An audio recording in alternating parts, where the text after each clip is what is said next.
Tenemos una efeméride de un hombre que me simpatizaba mucho. Lo conocía, lo disfrutaba. Me parecía sorprendente la cordialidad, la familiaridad con que trataba a los animales. Robert Irwin. Un día como este, 4 de septiembre de 2006, fue cuando este ecologista australiano y una celebridad ya por la televisión, sobre todo por cazador de cocodrilos, sobre la naturaleza salvaje. Era propietario y dirigía en Australia también un zoológico, creo que le venía de familia, ¿no? Sí. Y él se encargaba de ir a cazar los cocodrilos con su esposa, precisamente para llevarlos a una zona protegida donde él cuidaba con toda su familia, porque si no, pues los cocodrilos estaban en riesgo de que los mataran. En noviembre de 2003, mientras grababa un documental sobre leones marinos en Baja California Sur, en México, se le avisó que se habían perdido 2 buzos en el área y suspendieron las filmaciones y se unieron al equipo de búsqueda. Durante el segundo día de búsqueda se encontró a uno de los buzos en un acantilado que lo había arrastrado fuertes corrientes, y este hombre, Steve Irwin, y su equipo escoltaron al buzo a su bote. El buzo comentó que no conocía a este hombre. La mayor controversia cuando un espectáculo llevó a su hijo, que aún era un bebé, bajo un brazo, mientras alimentaba un cocodrilo con la otra mano. ¿Se acuerdan de esas? Daba apoyos al cocodrilo, la otra mano al bebé. Podría haber confundido con un bebé. Es que era cirquero, no era que los rescatara a los cocodrilos, era cirquero. Tenía un parque de circo de cocodrilos donde les daba de comer, les metía la cabeza a las fauces y hacía todo ese tipo de show de espectáculos. Allá los cocodrilos en su pueblo son como aquí las cucarachas. Hay un montón y se reproducen mucho y de eso vivía, pero lo empieza a expandir y como era un hombre simpático ante todo, pues le caía bien a todo el mundo. Sí, él empezó como luchador de cocodrilos. Sí, exacto.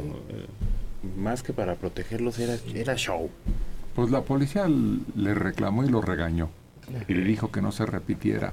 Pues es que esa transmisión de esa imagen, de ese momento, se divulgó en el mundo entero y pues había hecho quedar mal a los australianos y a la gente como él que se dedicaba a esto, ¿no? Murió mientras filmaba un documental bajo el mar en Queensland. Se puso sobre un raya látigo y la cola se incrustó en cierta maniobra, o se asustó el animal, o no debía estar donde estaba en ese momento, y le hizo un agujero, pero directo al corazón. Sí, además venenoso. No tuvo ninguna oportunidad. Pero murió como él dijo que quería morir. Pues era joven. Sí. Eso fue lo más desagradable. Y lo que dice es que irradiaba simpatía. Sí, eso le llevó a ser muy popular, a ganar mucho dinero. Llegó un momento en que ganaba mucho dinero porque era uno de los personajes más conocidos de su país. ¿Y se acuerdan que después su hija intentó hacerlo? Pero recibió críticas muy fuertes. Es que era una niña y la querían también como que mostrar en espectáculos osados con animales que son fieras y no sabes qué riesgo puede correr. El animal va a reaccionar como tenga que reaccionar. Pero sigue el zoológico, se llama Zoológico de Australia, que era de su papá sigue vivo. Y pues la niña seguro cuando crezca va a ser un espectáculo así. Domadora de animales. Él cayó bien en Estados Unidos, curiosamente, porque su acento australiano, que era muy, muy notable, les parecía simpático. En doblado pues, no se notaba, ¿no? Pero... Entre las efemérides, hoy Nos encontramos con,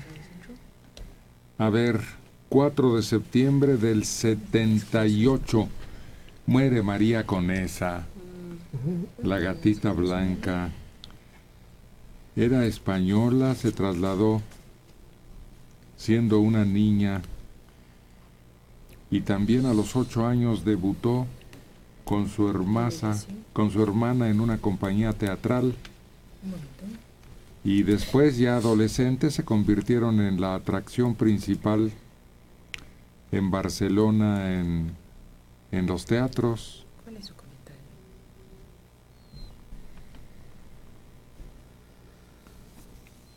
Llegó a México en 1901 con una compañía de niños actores que interpretaban zarzuelas, debutando en el teatro principal con La Verbena de la Paloma. Y después se fue a Cuba con La Gatita Blanca, consiguiendo un éxito arrollador.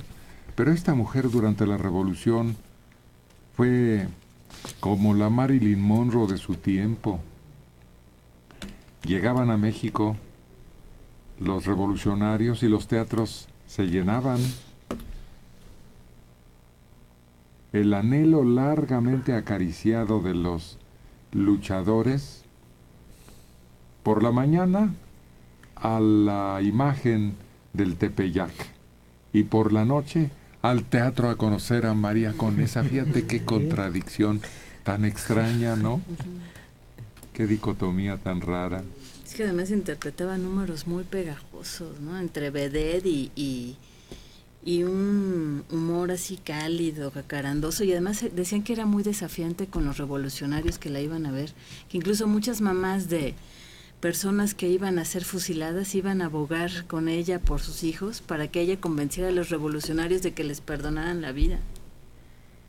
En 1920, casi cada noche acudía el presidente Adolfo de la Huerta, que se reía con los cuplés de la Conesa alusivos a la mala administración.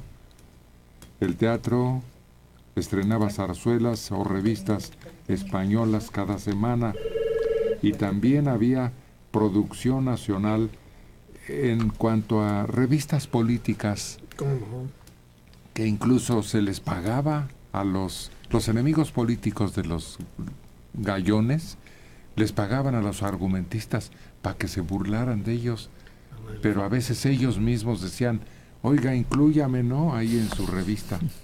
Estaba el famoso Rataplan mexicano, que era la respuesta al Bataclan mexicano, era de los humoristas.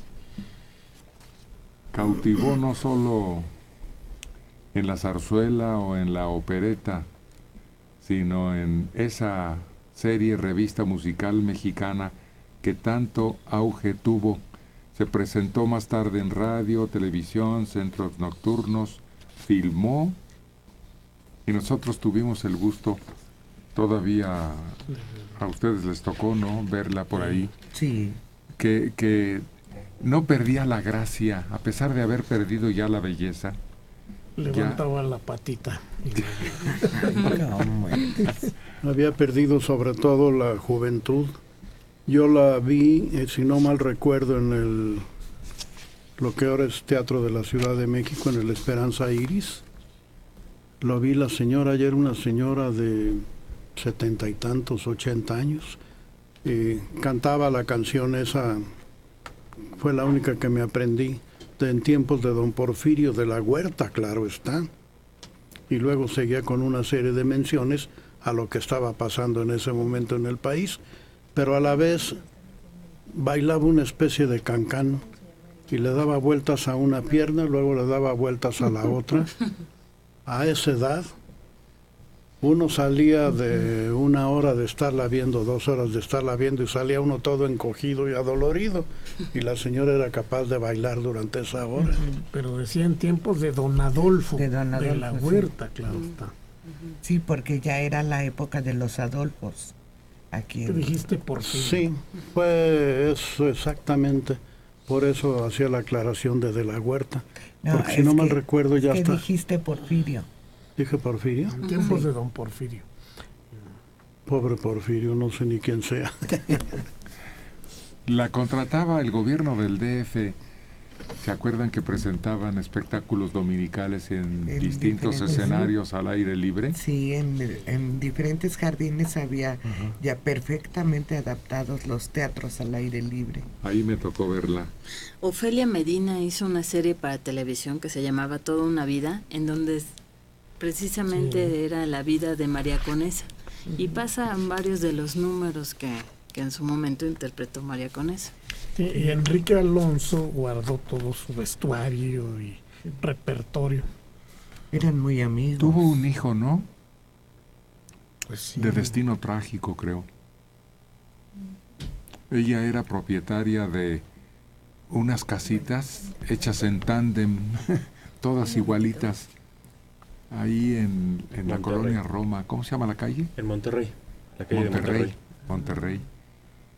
Y parece que todo lo heredó a Cachirulo, incluso sus trajes. Sí, todo. Yo la entrevisté ahí y cuando nos enseñaba fotografías de su época de oro, no lo podías creer de tanta hermosura.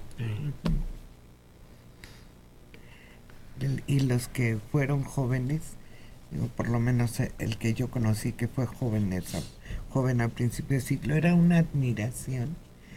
Y guardaba su fotografía con un autógrafo, pero con una verdadera veneración. Devoción. Ajá.